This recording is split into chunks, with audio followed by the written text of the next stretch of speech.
আজকের রেসিপি মালাই কুলফি। আমের কাঠি ভরা মালাই কুলফি। বাজারে এখন প্রচুর পাকা আম পাওয়া যাচ্ছে। বাড়িতে বানিয়ে দেখতে পারবেন, চেষ্টা করবেন, দেখবেন ভালো লাগবে। আশা করি খুবই ভালো লাগবে। তবে নমস্কার, আমি রান্নাঘরে অঞ্জনা। তো আরও একটি রেসিপি নিয়ে চলে এলাম। তো রেসিপি দেখার জন্য আপনাদের অনুরোধ রইল, আপনারা আমার রেসিপিটা পুরো প্রথম থেকে শেষ অবধি দেখে নেবেন।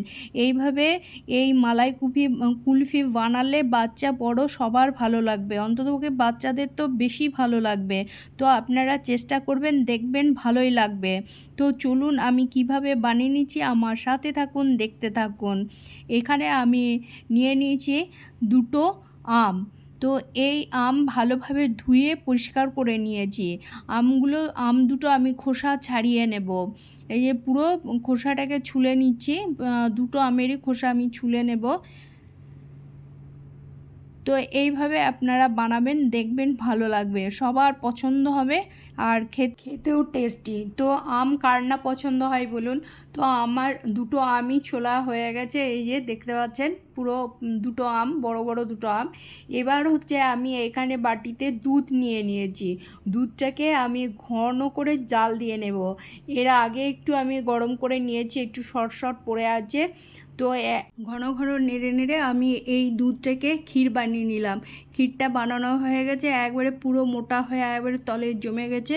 আর দুধটা যতটা পরিমাণ নেবেন ততটা পরিমাণে ক্ষীর হবে। তো ক্ষীরটা নামিয়ে নিয়ে আমি ঠান্ডা করে নিলাম।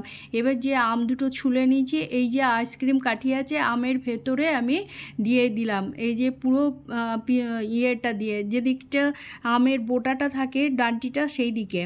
তো দুটো কাঠি আমি নিয়ে নিলাম দুটো আমের মধ্যে। তো একটু খোসাটা থেকে গেছে, যাই হোক ওতে কোনো ব্যাপার নেই। তো আপনারা ঠিকঠাক নেবেন ছাড়িয়ে। এবার এই যে ট্রের মধ্যে আমি রাখলাম, আর এই যে দুধটা আমি ঘন করে ক্ষীর বানিয়ে নিয়েছি, এটা আমি একটা গ্লাসের মধ্যে নিয়ে নিলাম, কাপের মধ্যে। এই যে কাপের মধ্যে নিয়ে নিলাম। এবার যে আমি আম দুটো কাঠি ভরে নিয়েছি, এই যে ক্ষীরটা দেখছেন কতটা মোটা হয়েছে। এবার এই যে আমি ফ্রিজে রেখেছিলাম, ফ্রিজ থেকে বার করে নিলাম, পুরো জমে গেছে, দেখতে পাচ্ছেন যে আমের দিয়ে দলদলানি ভাবটা থাকে সে নরম, সেইটা আর নেই, পুরো আমের ইয়ে হয়ে গেছে। এবার এই ক্ষীরটা আমি গ্লাসের মধ্যে ঢেলে নিয়ে নিলাম।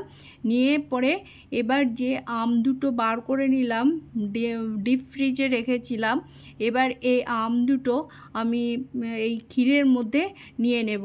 আর যখন ক্ষীর বানাই তখন দুধ একটু ঘন হয়ে গেছে, মানে মিষ্টি হয়ে গেছে। এবার যতটা পরিমাণ মিষ্টি আপনারা খাবেন সেই অনুযায়ী যদি বেশি পরিমাণে খেতে চান তো এর মধ্যে একটু চিনি মিলিয়ে নিতে পারেন।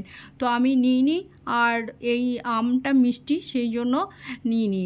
তো এইভাবে আমটা তো খেতে টেস্টি আর দারুণ দুর্দান্ত লাগবে। একবার আপনারা বানিয়ে নেবেন, দেখবেন ভালো লাগবে। বাচ্চা বড় সবার পছন্দ করবে, বাচ্চারা তো অতি অবশ্যই পছন্দ করবে।